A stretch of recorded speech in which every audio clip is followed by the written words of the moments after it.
Welcome to the Thriving in Higher Education podcast. This episode is all about fostering a diverse workplace in higher education. To get the most out of this podcast, please be sure to grab a higher educational journal to respond and reflect on the ideas presented in the podcast.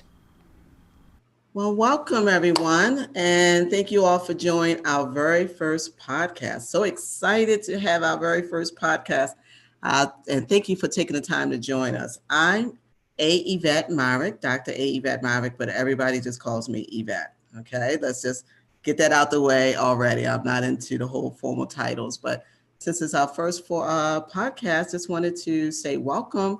And so excited you all could join us about this exciting topic that we're going to talk about, service and diversity. And I'm here with... My name is Dr. Estelle Young, and like Yvette, informal, I go by Estelle.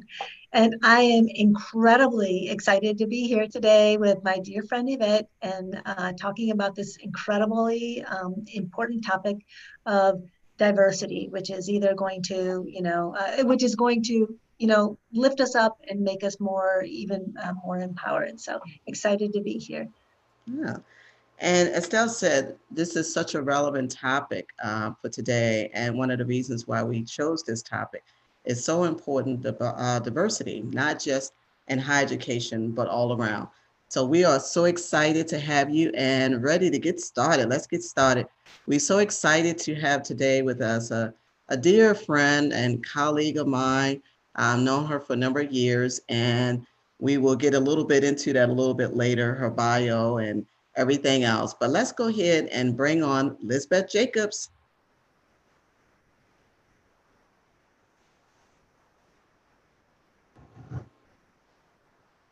Hi, Lizbeth. Welcome, Hello. Elizabeth. Hi. So excited that you could join us today. Welcome, Lizbeth. Hi. I'm happy to be here. So, Lizbeth, we go way back. Well, not as way back as Estelle and I go. We've known each other maybe 15, 20 years, Estelle and I. But yeah, probably has it been about maybe 15 years, Estelle? Trying to think of 15 how. years. Yeah, 15 Wow. years. And the way I felt about you when I first met Estelle, the connection, I feel the same way about Lizbeth. We met years ago, maybe about 5 years ago, when we were both working at a college here in Colorado. So I just had that sense of connection, and we just been following each other. Our careers have taken different turns, but we stayed connected the same way with Estelle and I. We've gone on to different careers and different jobs, but sometimes when you make that connection, you really want to stay in contact with those people. So really excited to have Lizbeth here. How are things going before we get to your formal introduction? How you doing, Lizbeth? Doing great. Thank you. Well, you look Yeah. great. Thank you. It's a lot of the touch-up screen and Zoom. I know. Maximum touch-up. You have to share more about that with me, because I'm not into that. I don't have the glam spa to put everything together, so I had to do my own makeup. And who knows, maybe one day we'll get to that point, Estelle, where we have our own makeup people and a stylist and everything like that. But for today, we had to do it ourselves. So stay safe. DIY. So Lizbeth, I know a lot about you, but let's introduce you to our viewers out there. So Lizbeth Jacobs has worked as an adjunct instructor for HSE and GED. So HSE is high school equivalency. And she received her bachelor's in English from the University of Maryland, University College, the European division of, is that Heidelberg? Did I say that, Germany? Heidelberg, Germany. And at Harvard, very impressive, Harvard Extension and Summer School since 2017. She graduated with a graduate certificate in social justice. And that's why one of the reasons why we was like, let's bring on Lizbeth, social justice, and has been a research assistant and teaching fellow. She is currently conducting her master's thesis research in the science of diversity. Another great reason for our topic about diversity today. Lizbeth has she has taught ESL for diverse population and Japan, Germany, and the United States. So she has a vast experience in the States and abroad. Passionate from an early age, she's been involved in social justice, adult career pathways, and adult education. So, welcome, Lizbeth. Thank you for joining us today Thank you for having and me. taking time out from working on your master's thesis. And maybe we can talk a little bit about that. I see you have the science of diversity. I know we have some things we wanted to talk about, but can you just tell us why you chose the science of diversity?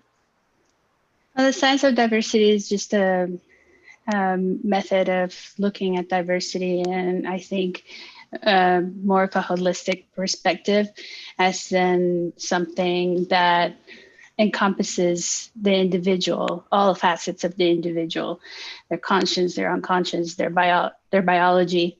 And so when learning about diversity, it's really important to learn about it from this perspective, because it makes, in general, people, if you can understand yourself, you can understand others a little bit better. And I think it puts the onus on the person, on understanding the self, rather than expecting someone else to get along with you. Rather, you learn how to get along with someone else based on what you know about yourself. Hmm. And so I'm contrasting that to other approaches out there that are more explicitly, I think if you're thinking about science, you don't think science as being judgmental. You think about science as being more even-handed, and there being a process of thought, of scientific thought. So if you have that perspective that science is more dispassionate, that is not that the people that are doing science don't have passions and and things that they like, but there is a process in the thought and the discipline. And so if you look at it that way, it's a little bit easier to go at diversity from a scientific perspective. I mean, it's not easier in that it is more complete, because there's a lot of things that sometimes might be out of our expertise, like how is the eye, does the eye process what you see, and how does that go back to your brain, and what receptors and all that stuff. That more scientific stuff might be a little bit more highbrow for some, but you don't get the sense that you're going to be judged for how you think or how you feel. And so it's a little bit of a, I think, simpler method to view diversity, as opposed to traditional approaches Hmm. that tend to be more on the judgmental side, and or tend to have it, whatever approach to diversity a lot of times has an agenda. And since the people are sophisticated and smart enough to know what's behind that agenda, and so that makes a lot of diversity training suspect. Hmm. Where if you're coming at it from a scientific point of view, that layer, I mean, these things are so complicated, but at least that layer is removed. And so that's what's making me look at this approach a little bit more closely. Hmm. Well, it sounds very interesting, especially the part like you had mentioned a few times about, removing the judgmental part, and looking at the science behind it. So I definitely look forward to one day reading about all your research and your research paper. It sounds very interesting. So, Me too. yeah. And I know, and working on it, when I was working on my master's thesis and doing the research, it's a lot. But then when you see it and when it's finished and it's done and you have that wealth of knowledge behind you, you can share with other people. It's so rewarding because you put the work into it. You put the research Mhm. into it, you put the writing behind it, and you share it. And it's going to make a great contribution to our field when you finish. So, yeah, Thank please you. share with Estelle and I. We would love to see your finished product with that. Thank So, you. thank you. And I was going to say, well, Elizabeth is like me. Don't get us fooled. We are people who are in our field of education, higher education, but we love to have fun and enjoy ourselves. So Elizabeth know that I love to have fun, and Elizabeth loves to have fun. So when y'all see us on this podcast, yeah, we all together and formal, but we love to have a good time. I think do I have this? Just to give an example, this is you remember this, Elizabeth? Where was this I taken? do. Yeah, the Luna Fest. Yeah. Uh-huh. And that was a good cause to raise Hmm. funds for domestic violence, women going through that. So you see that we all enjoy ourselves and love to have fun. So, I think you could do both. I think you can go in higher education and make some contributions like Lisbeth is doing, do her research, and at the same time, have a good time, right? And have a good cause. It's was a very good cause that. So I just wanted to ask you a few questions, and thank you so much again for taking time out of Hmm. your schedule to join us. So in Sure. your experience, I know you, like you said, you worked internationally and here in the States. How would you define a diverse workplace? When you go into a workplace, that's great. They hire you, you know some of the people from your interview, and maybe you get a chance to check out the organization before you say, yes, I take the job. But when you start a job, how would you look at the job and say, okay, this is pretty diverse? Do you define it by the race, ethnicity, age, social economic status, or how would you say, okay, I'm working in a diverse workplace, or no, there's some things they may need to do to bring more diversity to this workplace? I think that a diverse workplace reflects its community at large, and it represents every member of the community, not just some members of the community. So I really look at the diverse workplace as one that has a little bit of everything. We're talking gender, religion, uh, sexual orientation, um, color. Um, I think that gender, I think I said maybe not yet, Mhm. um, but one that uh, diversity is life, you know. Um, so if you think about diversity, we're talking about every single organism in the the sphere. And so if you're thinking about a diverse workplace, it also has to reflect the sphere in which you're operating. So that means everyone should be represented. Thank you. Some good points there. And what if you go into a place and there's no diversity? They're not representing the community. Different people, like you said, based on it could be gender or um, race or anything like that. What suggestions will you have for to talk to someone about the people and resources needed to bring about diversity in the workplace?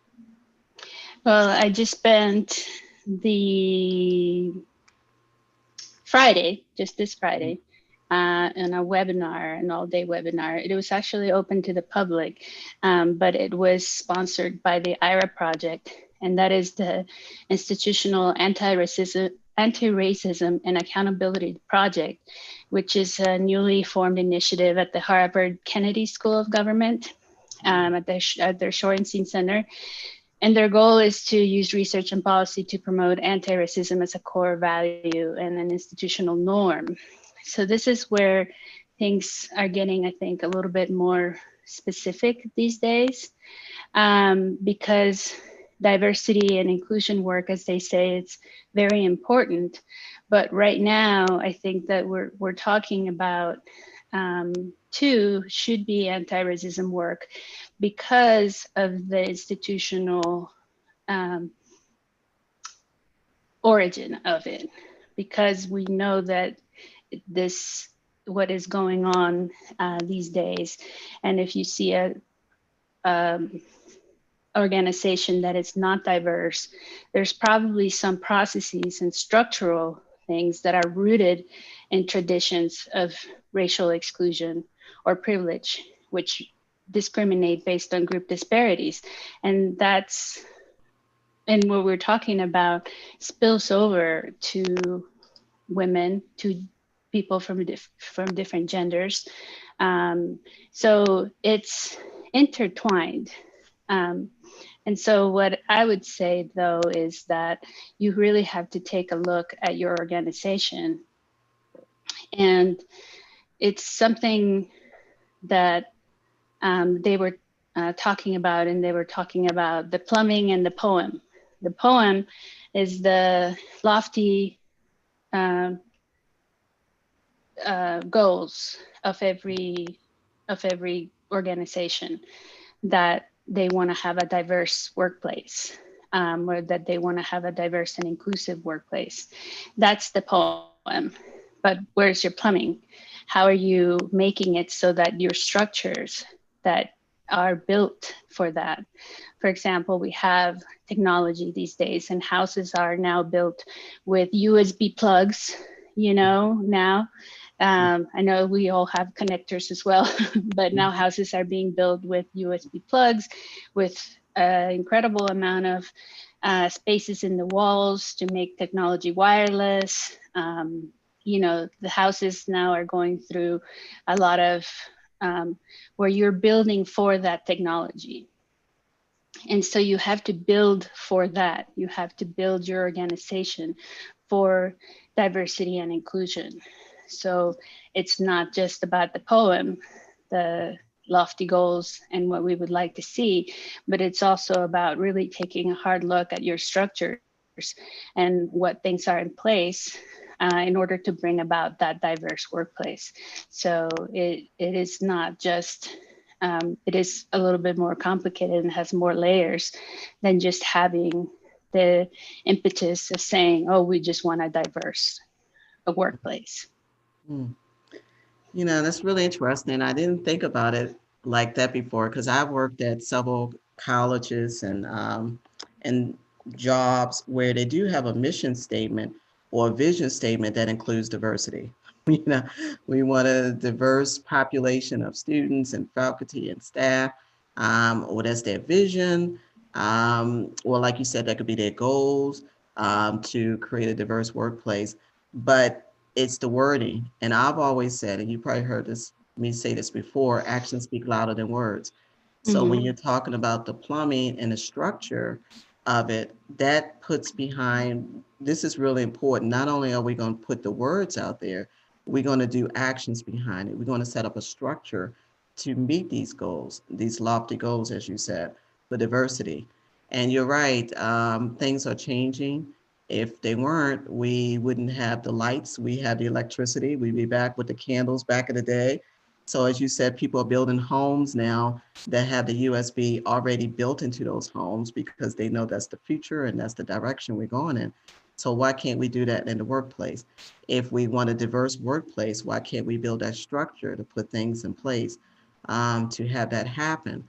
So I think that's something really important, not just the words, but the actions behind it. So if a college is saying that, this is our mission, this is our vision, these are our goals, that's great. So what kind of structures are you putting in place to make that happen? What are the systems that you're putting in place to make that happen? Don't just give us, the standard statement that you put it out there. What are some things you're actually doing behind that statement? So I think that's a really good point. And maybe at the end, if that webinar is, as you said, is to the public, maybe we can include that. Maybe we can edit it in if anybody can go back and look at that webinar. Is that Yeah, something that people can go back and look at the webinar? I don't have the link yet. They were going to send the link of the recorded sessions to the participants. So I don't have that link yet, but I can definitely make it available as soon as I receive it. But yeah, it was, I think there were like 1,000 registrants, maybe Wow. 300 at a time attended. Mm, Um, the president of Prairie View A&M mm, University was a keynote speaker.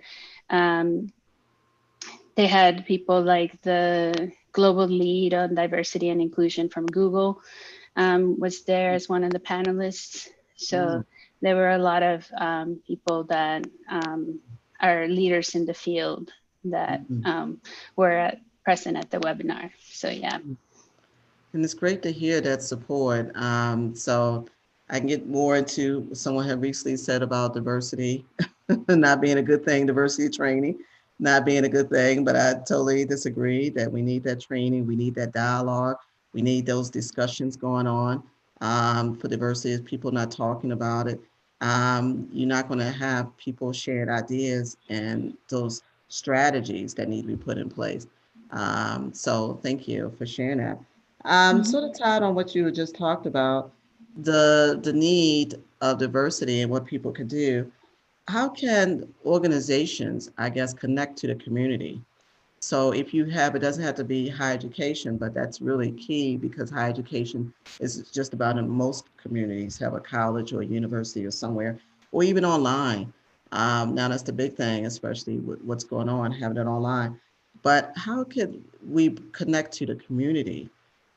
Because instead of separating, like, okay, here's the organization, here's the college, and then, oh, we happen to be located in the community. How can we connect more with the community to say we want to partner, we want to work together, we want to collaborate to bring diversity to our workplace? What do you see as a key stakeholder of the community being involved in this as well?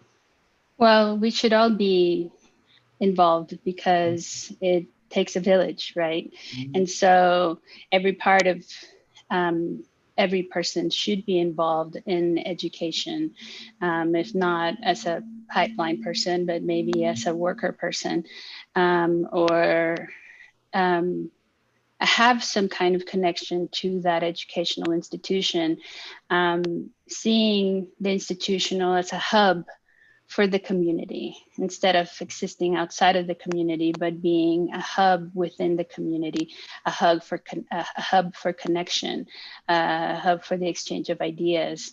For example, and I think that it it can work both ways. How can the community itself use an institutional organization as well, to um, be woven into that community? Um, I think that if you have town hall meetings, that they should occur at the university, or at the college. Mhm. Um, Civic duties or civic events might might take place in the college. So it's not an entity that we just see up in the hill somewhere, Mhm. but it's a place where we know, we're familiar with, Mhm. and we know the people that work there. And um, so it's got to be um, both a two-way street. And I think that businesses can go to universities and ask for people, what kind of people they need, what kind of training is lacking, and making that a partnership between business and education. Um, Not just that, but also you have to see yourself, like I said before, reflected into that community. And if that community is not seeing itself reflected in the people that work there, they're not going to want to be part of that Mhm. place as well. So there's got to be meaningful connections between both, the community and the college or university. And they can be um, interdependent. They don't have to be independent from each other. But it does take a lot of planning. And again, it's back to, you have to take a look at your plumbing, right? And so how are you designing those processes? How are you designing your departments to interact with the community at large? Are you giving people out in human resources enough resources for themselves to be out and about in the community? Is that are you wanting to foment those relationships? How does the college see itself as an actor in the community? So it has to do with the will of the college or university as well. Mhm. Thank you. And that's a good point, to invite the community to be part of the college and having some meetings there. So it won't be seen as a separate entity. And I think that's really important. And who knows, the college may bring more students, and when they become comfortable and see the staff and the people that work there or their children, encourage their children to go to college. So it's all connected there together. So I think you're right. You know, it should be a two-way street and a partnership, and it should not be separate.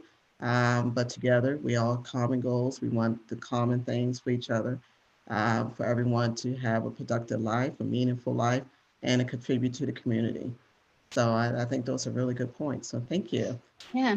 And reaching out to every member of the community as well is very important. The other thing that Harvard is doing right now is I don't know the name of the project, but it's a long name. I don't have it in front of me, but it's another initiative and another commission that they're having to revise the signage and what the artwork and the campus looks like. Does it reflect the community at large? Does it reflect the people who go to the university? Do you see yourself mirrored in that educational institution? Is there a place for you and your culture in that institution? So again, part of redesigning, the DNA of your institution, it's big because it encompasses all aspects. It's not just, again, the poetry, but you really have to work on those structures. Thank you. Well, hey, I don't want to take up all the time. I know Estelle is excited to have you join us as well. Estelle, do you have any questions for Elizabeth? I sure do.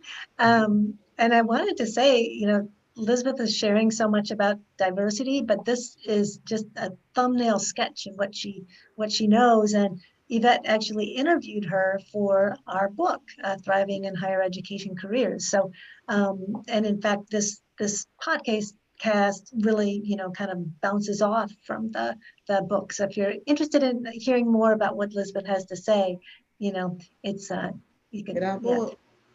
yeah, you can find it in the book. But yeah, I'm really intrigued by the mentions about diversity, uh, research-based diversity, and the fact that it's really starts with self-reflection, and then also this notion of the importance of the plumbing. Mm-hmm. And in that regard, could you talk a little bit about implicit bias training and where that fits? Yeah, it's a complicated issue because right now, and the focus of that conference that I was talking about was about what's working and what is not working. And when you talk about the trainings, a lot of these trainings are not working right now, in spite of having been in place for many years. We are where we are. We know at the moment in which we find ourselves, seeing ourselves in the mirror, seeing that that there is structural racism and structural uh, processes in place that prevent a diverse workforce. So there are many reasons why this is so. And so, for example, we can say it depends even in the reason behind the trainings, because the trainings are seen as basically for compliance purposes only. People, workers or employees are not going to respond well to that because it's just about the bottom line. And so they're going to naturally tune out of that conversation because there's no stake in it for them. Are you going to get paid less per hour if you attend this? Well, they're mandatory, but is it going to really make a difference in your work life if you're seeing that it's done for compliance purposes? Now, I'm not saying that compliance is not important. Compliance is important. That's one of the reasons, one of the main avenues that people have had to make their workplace more fair. And, we do need rules to prevent discrimination and to protect different people. So compliance is important, but how you implement these trainings, the reason why it's even more important, and it goes back to, again, what is the reason behind? Is this just a bottom line issue, or do you really want to make your organization more diverse? And do you really want to reach out to the public and your diverse customer base? So, for example, the implicit bias test, if you just plop down a whole bunch of employees taking the implicit bias test, it may bring an awareness of what, of how they might feel, but telling someone that you failed the test is also not a good thing either, because it's just going to perpetuate that bias, and it's going to activate it even more. Because if you find that, oh, well, does it mean I'm a racist, or does it mean that I'm biased or prejudiced? So there's a very fine line between self-awareness and telling someone and pointing the finger at them and saying, oh, well, you're definitely biased. Not to mention that there's 175 biases out there. So taking the test, that's just one test. And, you know, for implicit bias, there's so many other kinds of biases out there. So if you're just taking that AIT or IAT, if you're just taking that IAT, then it may just leave you in the same place, because it doesn't, it'll give you an awareness of where you are. But there are also researchers that are saying that the test does not predict behavior, that the test might just predict that that person is unfamiliar with the stimuli, with those faces, because they just, maybe they don't live in a very diverse town.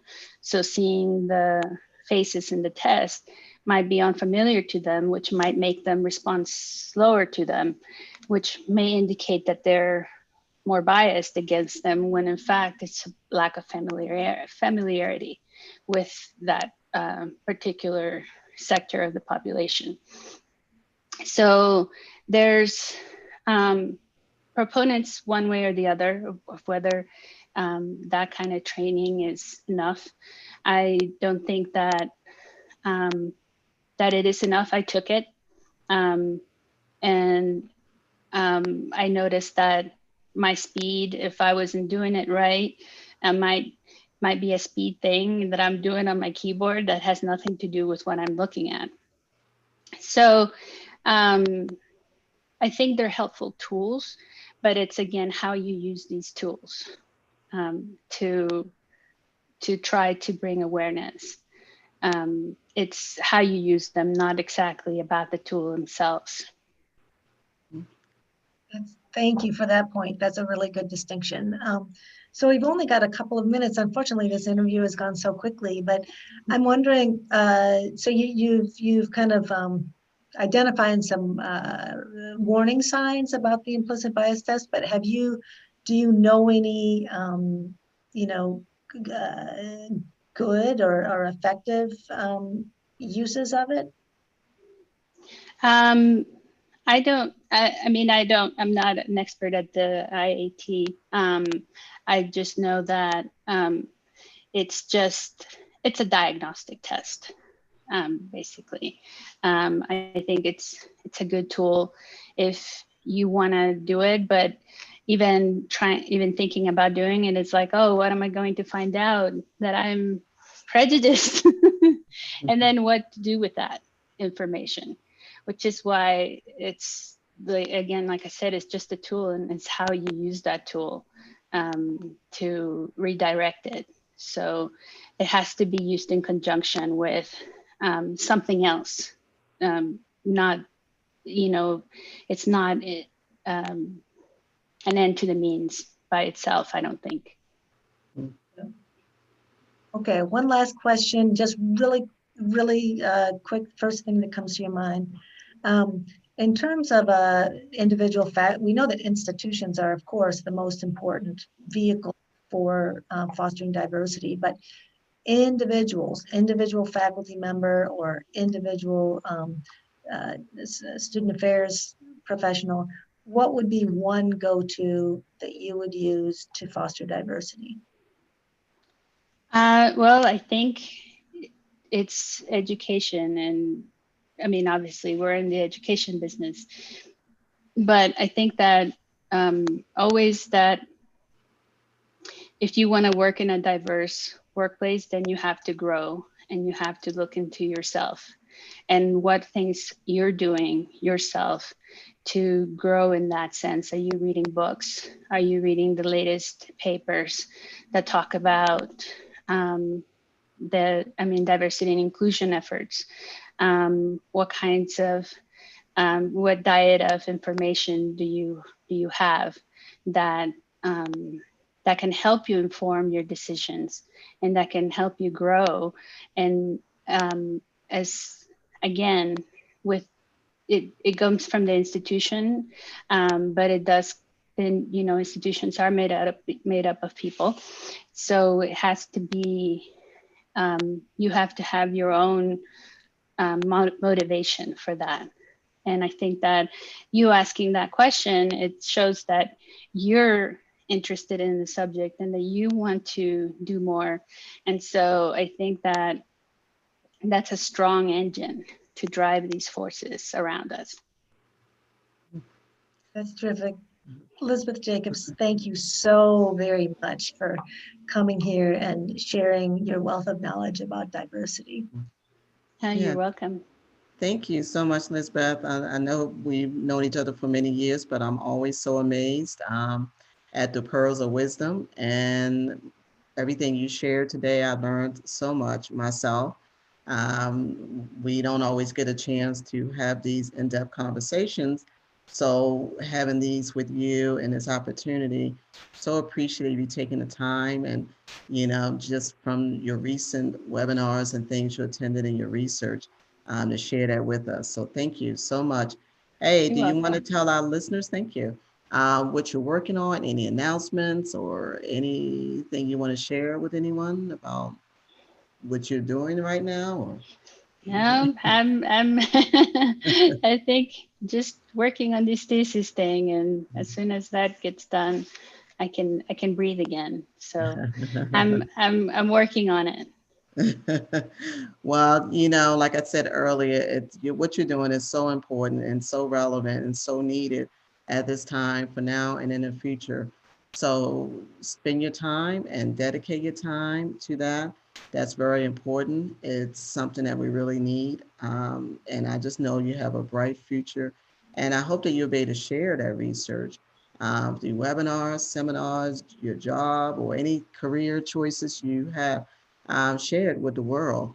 What you're doing is very important. So thank you for doing your research. And it's so important. We're going to let you get back to that research.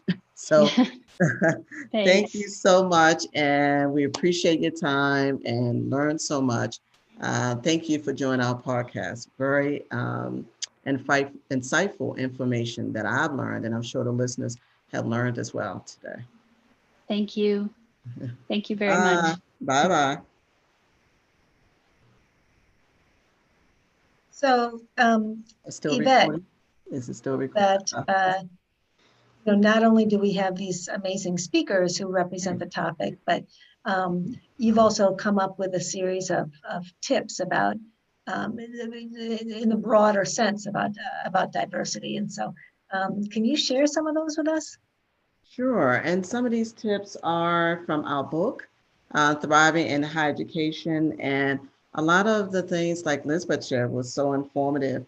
And it's related to some of the tips that we talked about. So it's great that we're all on the same page about the importance of diversity. So one tip is to make it a priority.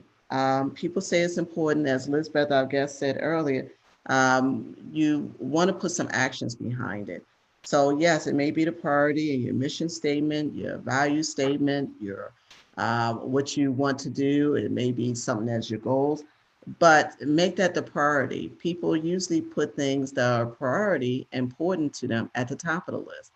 So it has to show to your staff, your employees, your faculty that this is really important. It probably should not be. If you have a list of goals and you have 10 goals, it probably shouldn't be the last goal at the bottom. Make that the number one goal of your organization, that you will have a diverse, inclusive workforce and workplace. So tip number one is to make that the priority, to bring that on board. And when you send that message, you send it to across your college or your organization, and people see that, wow, that's our number one goal here. We're at work, and they see that as important. So that's tip number one. The other tip number two is recruit, recruit, recruit.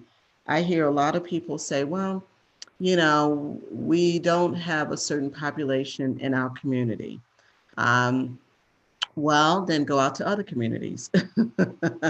Go to different job fairs, journals, really get it out there. Recruit through different media. I know at one college, I believe it was Johns Hopkins University. Well, they do have more money than most people, but they made a priority and they backed it up with money, that we're going to put this amount of money into going outside our area and really recruiting. And if you don't have the money, you can write grants. You can get funding. Don't use that as like, well, we don't have the money to do that. Then you find the money. You find it through donations, foundation, or whatever you have to do to really get out there and recruit. I think that's another thing where we had talked about actions speak louder than words, is by this is important, this is our priority, and then we're going to recruit and we're going to be diverse in our ways of recruiting. A third thing to do is to allocate resources toward effective diversity initiative. So once again, what are the resources? If you say allocate resources toward effective diversity initiatives, the resources could be in your staff. It doesn't always have to be money. It could be money. It could be where you have to, as I mentioned earlier, write grants or get it through your foundation or fundraising. But the resources could be the people and the staff, and say, okay, these are our staff. This is really important. We're going to allocate the training, the staff to do these initiatives, go out in the community, be part of the community. We're going to invite the community on campus, and we're going to allocate these resources towards making it happen. Whatever resources you have, is it a space where someone wants to have a diversity meeting where you can offer that space at your college for free or something like that instead of charging them? What resources do you have? Is it a building, location, space, people, fund? What resources do you have? And use that toward effective diversity initiatives. So that's really key, is looking at the resources you have and how can you make that available toward effective diversity. Tip number four is spread the word. Diversity is good for business. Get actively involved in the community. It could be international outreach.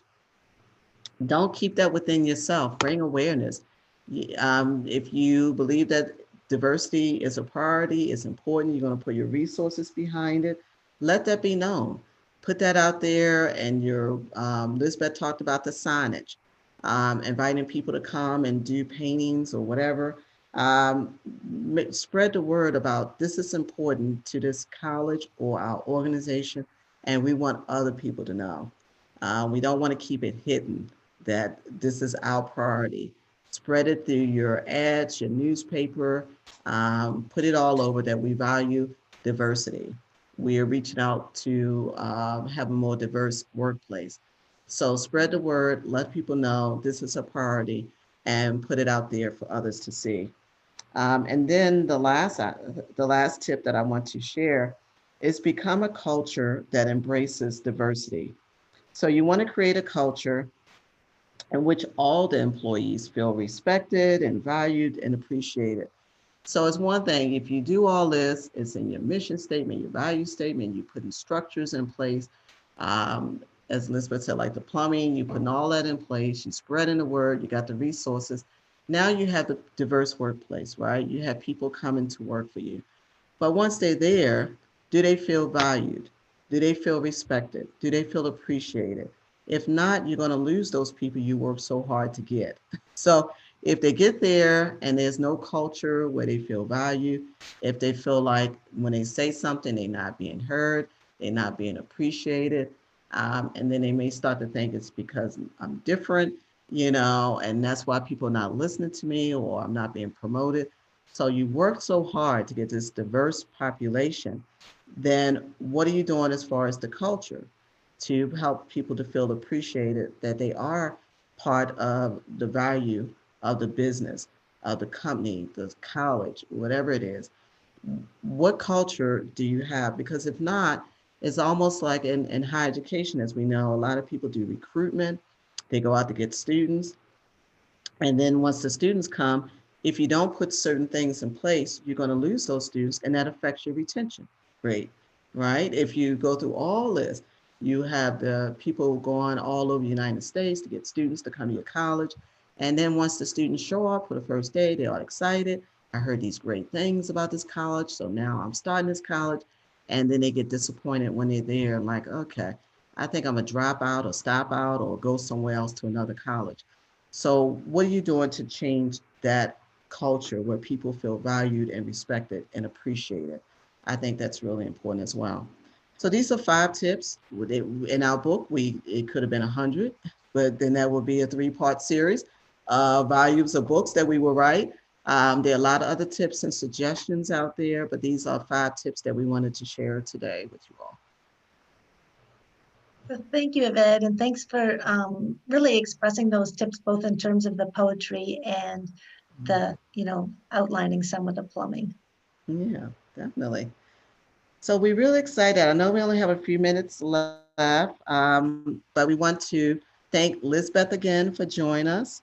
And thank you all for joining us, the listeners and the viewers, on our first podcast, Diversity in Service. And really excited that you all were able to participate. This is something that Estelle and I feel very closely passionate about, and that is something that's so needed not only in higher education but in other areas as well. And before we talk about what's going to come up next, Estelle, any final words? Yeah, I just want to say that the overall purpose of this podcast is to provide tips that are kind of manageable, that we can all we understand, they're meaningful for us, and that we can pick and choose, but all of them will remind us of why we entered the career in higher education in the first place. So diversity and the whole notion of making sure that people are included and then making sure that they're welcome is certainly an essential component to thriving in higher education. Making sure that everyone thrives in higher education. So our next podcast, we're bringing in another special colleague, uh, and he is a master in various things that he's going to share his his tricks. He's a master collaborator. He's an amazing mentor, and he's also extremely resourceful. So we're very excited to welcome Mr. Bill Carson to the next podcast. Yeah. And I'm excited about that too, and the topic collaboration. And that's one of the great ways that Estelle and I have stayed connected all these years, 15 years, is all our collaborations that we've done. As you all know, those people that know us very well and have read our book, we collaborate on so many things. The blog that we did together, and then our book, and now the podcast. And so we are, as I always said, actions speak louder than words. So we don't just write about collaboration in our book, we actually live it, our actions, by our collaborations that we've done over the years.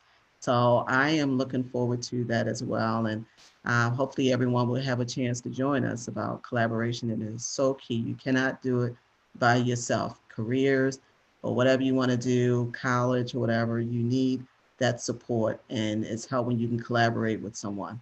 So I'm excited about the next podcast as well. Thank you. Thank you. All right. See you Well, next time. thank you, everyone. Bye. Thank you for listening to the Thriving in Higher Education podcast. We hope you enjoyed our first episode. Now it's time for questions for reflection. Number 1, what are the economic, educational, and residential needs of your community? Take the time to think about this and write your answers down now. Number 2, in what ways does your institution connect to the community? Number 3, in what ways can your institution build its connection to the community? What resources and staff are needed to build this connection? If you would like more discussions like these, please check out the book Thriving in Higher Education Careers, written by Dr. Yvette Myrick and Dr. Estelle Young.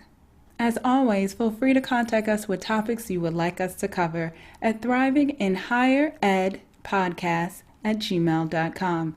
Again, it's Thriving in Higher Ed, podcast@gmail.com.